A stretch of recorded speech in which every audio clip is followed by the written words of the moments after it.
Hello दोस्तों, स्वागत है आपका नुक्ता चीन पर। मेरा नाम है शुभम उपाध्याय।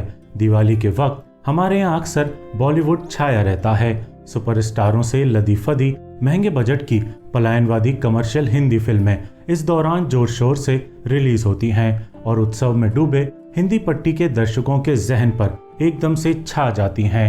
इस दिवाली भी ऐसा ही कुछ होना था रोहित शेट्टी और अक्षय कुमार की फिल्म सूर्यवंशी के साथ।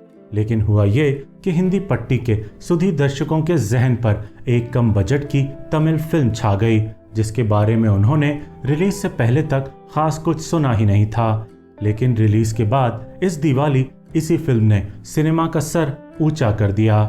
बॉलीवुड का प्रचार तंत्र भले ही भारी भरकम फिगर्स उछालकर हमसे कहता रहे कि इस दिवाली सूर्यवंशी ने अलाफला करोड़ की कमाई की, थिएटरों में रौनक लौटा दी वगैरह वगैरह, लेकिन इस दिवाली असल कमाई दबे पांव रिलीज हुई जय भीम ने की है और वो कमाई है दर्शकों का प्यार।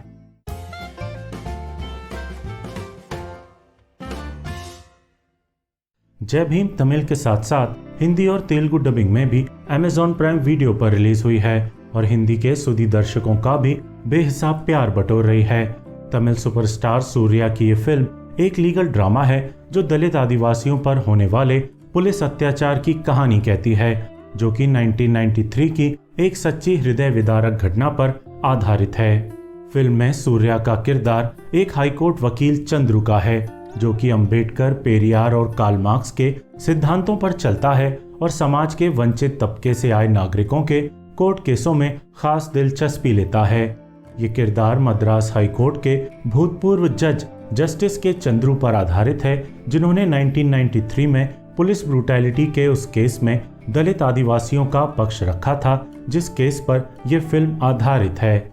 उस दौरान ईंट के भट्टे पर काम करने वाले एक बेहद गरीब आदिवासी पर एक अपर कास्ट के घर पर चोरी करने का झूठा इल्जाम लगाया गया था और पुलिस लॉकअप में उस पर और उसके साथियों पर बेतहाशा अत्याचार किए गए थे।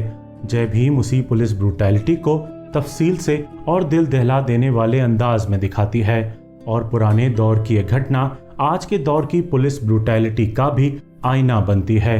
बाद में चलकर फिल्म लीगल ड्रामा और थ्रिलर की शक्ल अख्तियार कर लेती है, जिसमें सूर्या का किरदार इन गरीब आदिवासियों को उनका हक दिलाने की भरसक कोशिश करता है। दिलचस्प है ये भी नोट करना कि इस दिवाली पुलिस को केंद्र में रखकर दो फिल्में हमारी नजर की गई हैं। इनमें से एक पलायनवादी फिल्म सूर्यवंशी है, जो पुलिस का खूब महिमा मंडन करती है।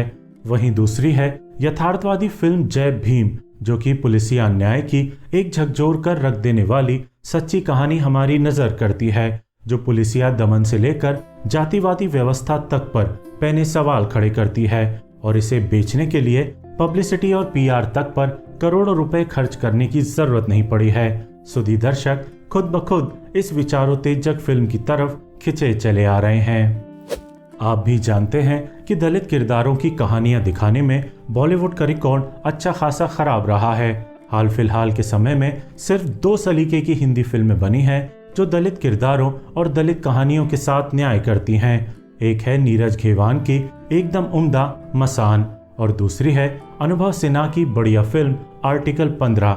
हालांकि आर्टिकल 15 भी व्हाइट सेवियर कॉम्प्लेक्स से खुद को बचा नहीं पाई है। वहीं हिंदुस्तान की दूसरी फिल्म इंडस्ट्रियां इस मामले में काफी बेहतर काम करती हुई नजर आ रही हैं। मराठी सिनेमा ने हमें फेंड्री और सैराट जैसी बेहतरीन फिल्में दी हैं, जो दलितों पर होने वाले अत्याचारों पर मुखर होकर बात करती हैं। पंजाबी सिनेमा की तरफ से हमें अनहे घोड़े दा दान जैसी फिल्म देखने को मिली है, जो गुरविंदर सिंह की एक अद्भुत फिल्म है। वहीं तमिल फिल्म इंडस्ट्री तो दलित किरदारों कहानियों के साथ एक के बाद एक ऐसी हिम्मती और पाथ ब्रेकिंग फिल्में पेश कर रही हैं कि दर्शक चकित ही रह जा रहे हैं। फिर चाहे वो पारंजीत की काला हो और सारपट्टा परम्बरे हो, धनुष की असुरन हो और इसी साल आई कर्णन हो, या फिर हाल ही में रिलीज हुई मंडेला हो, जिसमें योगी बाबू ऐसे दलित नाई बने हैं जिनके वोट पर गांव का पूरा चुनाव निर्भर करने लग जाता है। सूर्या की जय भीम भी तमिल सिनेमा में आ रहे इसी बदलाव को आगे बढ़ाने वाली फिल्म है, जो कि जाति और जातिवाद से जुड़ी सच्चाइयों से मुंह नहीं मोड़ती है। इसकी खासियत यही है कि ये छिपा छिपा कर जाति और दलित उत्पीड़न पर बात नहीं करती, बल्कि मुखर होकर इन सामाजिक मुद्दों को कमर्शियल सिनेमा का हिस्सा बनाती है।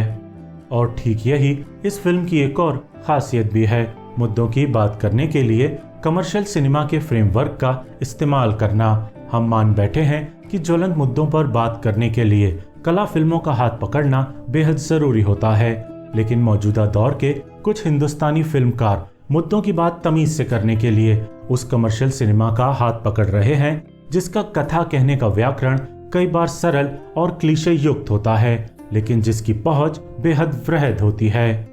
जैसे कि काला और सारपट्टा परंपरे वाले पा रंजीत, असुरन बनाने वाले वेट्रीमारन, कर्णन बनाने वाले मारी सेल्वराज और अब जय भीम बनाने वाले टीजे न्यानविल, जो कि पहले एक पत्रकार भी रह चुके हैं।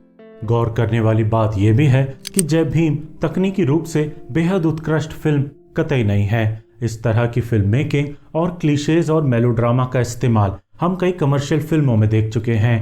पुलिस ब्रूटैलिटी पर भी हम विसारने जैसी उत्कृष्ट फिल्म देख चुके हैं, लेकिन जय भीम की सच्ची हार्ड हिटिंग स्क्रिप्ट और कलाकारों का मारक अभिनय इस ईमानदार कोशिश को एक उत्कृष्ट फिल्म बनाता है।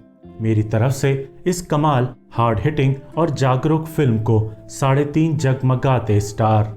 तमिल फिल्मों के सुपरस्टार सूर्या ने इस फिल्म में अपनी आंखों और चेहरे की इंटेंसिटी से लाजवाब अभिनय किया है। सबसे बड़ी बात है कि सुपरस्टार होने के बावजूद सूर्या पूरी फिल्म पर हावी नहीं रहे हैं और कहानी को खुद से ज्यादा प्राथमिकता दी है। उनके अलावा प्रकाश राज भी प्रभावित करते हैं और पुलिस अत्याचार के शिकार आदिवासी बने के मणिकंदन भी शानदार अभिनय करते हैं। सबसे शानदार और हृदय विदारक अभिनय लिजोमोल जोस करती हैं, जो कि पुलिस अत्याचारों की सारी पीड़ा अपने चेहरे, आंखों और रुदन से व्यक्त कर आपको झकझोर कर रख देती हैं। नहीं देखी है तो इस जरूरी फिल्म को जरूर देखिए, आप 1% भी निराश नहीं होंगे। रिव्यू पसंद आया हो तो चैनल को सब्सक्राइब करके और बेल आइकन को प्रेस करके इस नाचीज नुक्ताचीन की हौसला अफजाई कर दीजिएगा। शुक्रिया।